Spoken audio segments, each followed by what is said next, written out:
Good morning ka brother, papakita ko sa inyo ngayon yung ginawa kong hagdanan sa bagong project ko ngayon. Ang materialis nito ay kahoy, tabla. Ang sukat niya is 10 inches by 3 feet. And then yung materialis na ginamit natin dito, yung sa pundasyon niya is 3 by 3 by 3.0 ang kapal ng bakal, tubular.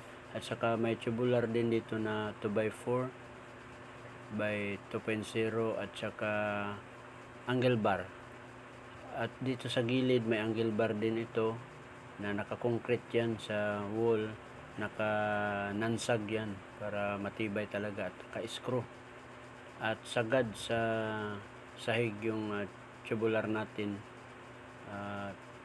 Yan, sana naibigan nyo ang hagdanan na ginawa ko at sana may natutunan din tayo.